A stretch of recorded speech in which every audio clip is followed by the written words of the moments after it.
हाय दोस्तों, कैसे हैं आप लोग। चलिए मैं आपको आज अपने एक नए गेम का एनालिसिस दिखाता हूँ। हालांकि ये गेम मैं ऑलमोस्ट मैं जीत रहा था। ये गेम मेरे और कृष्णा के बीच में एक मैच था, और इस मैच को अगर मैं जीतता तो मैं स्टेट के लिए क्वालिफाई कर रहा था, बट अनफॉर्चुनेट मैं इस गेम को जीत नहीं पाया। तो चलिए आप लोग को ये गेम मैं दिखाता हूँ। शायद आप लोग को देख कर ये अंदाज़ा हो जाएगा कि किस तरह मैंने गलतियाँ की हैं और मैंने इस गेम को हारा। दोस्तों ये गेम 25वां स्टेट चेस चैम्पियनशिप झारखंड का है। Aditya Birla 25th chess championship.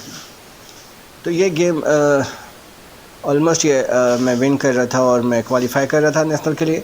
But ये जो लास्ट मैच था, इस मैच में मैंने एक समय गलती कर दी और बहुत बड़ी गलती कर दी, और उस गलती की कीमत मुझे चुकानी पड़ी। ऑलमोस्ट मैं इस गेम को आसानी से जीत रहा था।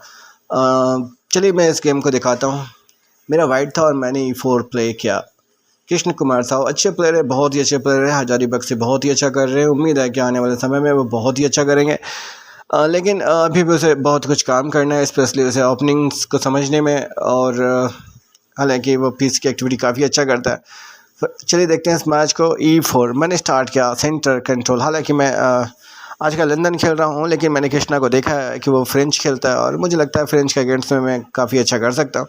तो मैंने डिसाइड किया कि आज कृष्णा के अगेंस्ट में E4 खेलूँगा, क्योंकि मुझे फ्रेंच चाहिए था उसकी तरफ से।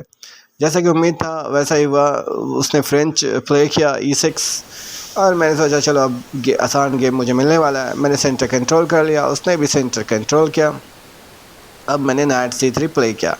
नाइट C3 सेंटर पर सपोर्ट के लिए। एक्चुअली मैं B4 का वेट कर रहा था। मुझे लगा कि कृष्णा अगर B4 खेलता है तो ये गेम मेरे काफ़ी प्रिपरेशन में थे। तो मैं सोचा कि हालांकि कृष्णा यहाँ पर पॉन एक्सचेंज वेरिएशन में खेलना पसंद करता है, तो वो भी मैंने देखा हुआ था कि कृष्णा एक्सचेंज वेरिएशन करेगा। तो कृष्णा को एक्सचेंज वेरिएशन में मैंने उसको पिछले बार हराया था। तो मुझे लगा था कि वो शायद वो एक्सचेंज वेरिएशन ट्राई नहीं करेगा, और मुझे उम्मीद थी कि वो बिशप B4 ट्राई करेगा। लेकिन सरप्राइजली उसने main line night F6 classical variation choose किया। और क्लासिकल वेरिएशन के पीछे मेरे प्रिपरेशन रहते हैं, तो मैंने आराम से E5 क्विक प्ले किया। Night FD7। अभी तक कृष्णा लाइन पे था। मैंने सेंटर में कंट्रोल में था। मैं किंग साइड स्पेस लेने के लिए मैंने F4 कर दिया। अब यहाँ पर मुझे किंग साइड स्पेस मिल गया था। उसने C5 से सेंटर ब्रेक करने की कोशिश की, जो ब्लैक का नेचुरल गेम है। जब तक सेंटर ब्रेक नहीं करेगा तो उसके गेम नहीं मिलता उसको स्ट्रॉन्ग। देन मैंने नाइट F3 करके नाइट डेवलप कर लिया, सेंटर कंट्रोल किया। नाइट C6 सेंटर पर प्रेशर बनाने की कोशिश। हालांकि मेरे दो फोर्सेस हैं वहाँ पर, लेकिन मैंने क्या किया, बिशप E3 एक एक्स्ट्रा फोर्स दिखाया कि देखो ये इम्पोर्टेंट है, मैं आसानी से आपको सेंटर कंट्रोल करने दूंगा नहीं। देन यहाँ पर कृष्णा का क्वीन A5। ये मुझे सरप्राइजिंग मूव लगा, मुझे इसकी उम्मीद नहीं थी, क्योंकि मुझे पता चल गया कि कृष्णा के इस लाइन में प्रिपरेशन नहीं है। वो पोजिशनल थिंकिंग कर रहा है। वो सोच रहा है कि पॉन की टेक्स पॉन करने के बाद वो बिशप की एंट्री कराएगा, और इसलिए मुझे लगा कि ऐसे लाइन का प्रिपरेशन नहीं है, और यहाँ पर ये वो लाइन मिस्टेक कर रहा है। तो मैंने A3 वेटिंग किया कि चलिए आप कैप्चर कीजिए। कृष्णा ने एक और टेम्पो डाउन किया, क्वीन B6। मुझे समझ में आ गया ये पोजिशनल एक्टिविटी कर रहा है और इसे लाइन की कुछ भी समझ नहीं है। मैंने नाइट से अटैक किया उसके क्वीन पे, क्वीन से चेक देकर। शायद उसने सोचा होगा कि नाइट कैप्चर हो जाएगा, बट इस लाइन में ऐसा होता नहीं है। पॉन C3 आसानी से डिफेंड कर लिया गया। उसके बाद उसने पॉन एक्सचेंज कर लिया, लेकिन उसे उम्मीद था कि मैं इस पॉन को रिकैप्चर पीसेस से करूँगा, लेकिन यहाँ भी वो गलत साबित हो गया, क्योंकि मैं पॉन से कैप्चर करता नहीं हूँ। कि इस लाइन में कैप्चर होता भी नहीं है पॉन से। B4 करके क्वीन को किक आउट किया जाता है। क्वीन किक आउट हो गया। C क्रॉस D4 अब मेरे लिए एक स्ट्रॉन्ग था, सेंटर कंट्रोल था, क्वीन साइड भी कंट्रोल था और किंग साइड भी स्पेस था। इसका मतलब मैं वन साइडेड गेम जीतने वाला हूँ। नाउ A6 उसके एक और टेम्पो डाउन मूव। अभी तक उसकी पीस की एक्टिविटी बहुत बुरी है। कोई भी पीस अपने अच्छे प्लेसेस में नहीं है। देन मैंने बिशप D3 किया और मैंने बिशप को एक स्ट्रॉन्ग प्लेस दिया और कैसल की तैयारी कर ली। नॉर्मली मैंने कैसल कर लिया। यहाँ पर B5 नाइट की एंट्री हो गई। आउटपोस्ट अच्छा मिला मुझे। नाइट B6 वो भी आउटपोस्ट की तरफ देख रहा है। मैंने क्वीन की बैटरी बना के H7 को डराया। नाइट जम करके उसने बिशप पर अटैक कर लिया। मुझे बिशप को मैंने डिफेंस कर लिया। ओके, अब यहाँ पर कृष्णा ने H6 प्ले किया पॉन को डिफेंस करने के लिए। मैंने किंग साइड से अटैक शुरू कर दिया क्योंकि मैं देख रहा था कि किंग्स कृष्णा बुरी तरह फंस चुका है इस गेम में, क्योंकि उसके प्ले नहीं है, और मैंने सोचा इसका फ़ायदा उठाकर जल्द से जल्द अटैक करके इस गेम को फिनिश किया जाए। नाउ एक एक्टिविटी बिशप D7 की हुई थी, लेकिन मुझे उस बिशप को लेने में कोई इंटरेस्ट नहीं था।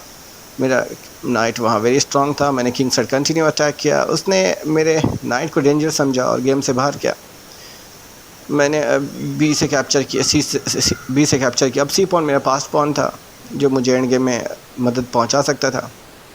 हालांकि मुझे लगता था कि इस गेम को मैं मिडिल में ही ख़त्म कर दूंगा। ना रुक C8 अटैक करने के लिए उसके पास मूव नहीं थे, वो एक जस्ट नॉर्मल एक्टिविटी कर रहा था क्योंकि उसके स्पेस ही नहीं थे, तो उसके कुछ चांसेस बन नहीं रहे थे ना। मैंने रुक F2 किया ताकि मैं किंग साइड अपनी प्रिपरेशन करूँ, किंग साइड प्रिपरेशन करूँ, अटैक कर लिया। तो मैंने अटैक की तैयारी की। उसने बिशप को डेंजरस समझा, उसने बिशप को कैप्चर कर लिया। मुझे कोई फ़र्क नहीं पड़ता था, वैसे भी बिशप मेरे लिए इतना यूज़फुल नहीं था ना। उसने क्वीन से क्वीन से एक डिफेंसिव मूव खेला क्योंकि उसके मूव शॉर्ट हो रहे थे, मूव थे नहीं, तो एक नॉर्मल मुझे लगा कि अब मैं क्वीन साइड भी अटैक कर सकता हूँ ना। मैंने A4 पुश किया, यहाँ पर उसके एक वीकनेस आ गए। मैंने एक पॉन कैप्चर कर लिया, दूसरा भी पॉन कैप्चर हो रहा और पास पॉन है मेरे पास, तो यहाँ पर भी मैं सिंपल विनिंग कर सकता था। हालांकि अभी नहीं कैप्चर कर सकता हूँ कि उसके डिस्कवर आ रहे थे, तो मैंने सोचा कि चलो ये तो बाद में मुझे मिल ही जाएगा, तो मैं थोड़ा सा किंग साइड अटैक कर लेता हूँ। मैंने किंग साइड अटैक किया, उसने कैप्चर किया, कैप्चर क्वीन से कैप्चर हो गया। नाइट की एंट्री कराई, क्वीन B7। दोस्तों यहाँ पर इस पोजीशन को देखने पर मेरे कुछ फ्रेंड्स ने मुझे कहा कि यहाँ पर आपने F7 को कैप्चर कर लेते रुक से जीत जाते हैं, लेकिन ये ब्लंडर है। अगर रुक F7 को कैप्चर करेंगे तो आप गलतियाँ कर जाएंगे। अब ये गलतियाँ कैसी होगी आप सोच कर बताएं कि रुक F7 करने पर क्या गलती होगा। मैं कमेंट बॉक्स में आपका इंतज़ार करूँगा, आप बताएं मुझे कि रुक से F7 कैप्चर करने पर क्या मिस्टेक होगा। हालांकि मैंने वो मिस्टेक देख लिया था कि रुक F7 एक मिस्टेक मूव है। नाइट C6 पर भी मैं विचार कर रहा था कि नाइट C6 और नाइट कैप्चर बिशप के बारे में सोच रहा था। नाइट F7 मुझे लगा कि ये ड्रॉ की तरफ जाएगा, इसलिए मैं नाइट F7 नहीं करना चाहता था। नाइट C6 और नाइट D7 से एक चुनना था मुझे, तो मैंने नाइट कैप्चर बिशप चुना क्योंकि मुझे क्वीन की एंट्री मिल रही थी। मैंने क्वीन की एंट्री करा दी। अब क्वीन D6 में जा रहा है, उससे D6 से बचाने के लिए उसने पॉन पुश किया और मैंने आसानी से पॉन कर लिया। उसने नाइट कैप्चर कर लिया। अब यहाँ पर हो गए मेरे मिस्टेक। देखिए मुझे ये पॉन कैप्चर करना था क्वीन से, जो एरो में मैं आपको दिखा रहा हूँ कि ये पॉन मुझे कैप्चर करना था, क्योंकि यहाँ से चेक हो रहा है और गेम ऑलमोस्ट मैं ईजी गेम को जीत रहा हूँ क्योंकि मेरे पास फोर्सेस वेरी एक्टिवली खेल रहे हैं और उसके किंग वीकनेस है। लेकिन अचानक से मैंने इसको नोटिस ही नहीं किया कि मैं इसको कैप्चर करूँ। मैंने उसके मूव को नोटिस किया कि उसका एक डिस्कवर आएगा और एक रुक चला जाएगा। अब मेरे आइडियाज़ में केवल रुक बचाना ही ध्यान में आ गया और मैं ये नोटिस ही नहीं कर रहा हूँ कि नाइट और क्वीन मिलकर इस पॉन को कैप्चर कर रहे हैं, और मैंने ये नोटिस ही नहीं किया। दोस्तों यही मेरे साथ होता है, खेलते खेलते टायर्ड हो जाता हूँ और सबसे बड़ा प्रॉब्लम होता है मुझे जब मैं टाइम प्रेशर में जाता हूँ तो फिर मैं अपने नेचुरल मूव को कैलकुलेट नहीं करता हूँ, और वही हो गया। यहाँ पर क्वीन से पॉन कैप्चर करना एक विनिंग मूव है, लेकिन यहाँ पर मैंने एक ब्लंडर कर दिया। मुझे बस ये दिखा दिया कि ये अटैक करना है और अटैक हो रहा है, और मैंने इसको रुक D1 में प्ले कर दिया, जिसके बाद क्वीन ने पॉन कैप्चर कर दिया और ये मेरे हार का कारण बन गया। तो दोस्तों वीडियो ज़्यादा लंबा नहीं बनाते हुए शॉर्ट में मैं आपको बताना चाहता था कि मैंने अपनी गलती के कारण मैंने नेशनल का क्वालिफायर टिकट छोड़ दिया। गलती थी मेरी, मिस्टेक हुआ मुझसे। अगर मैंने क्वीन A4 देखा होता तो मैं आसानी से ये गेम जीत जाता। ओके दोस्तों, आप अपने कमेंट्स में ज़रूर बताएंगे कि मैंने रुक से F7 को कैप्चर क्यों नहीं किया। चलिए मिलते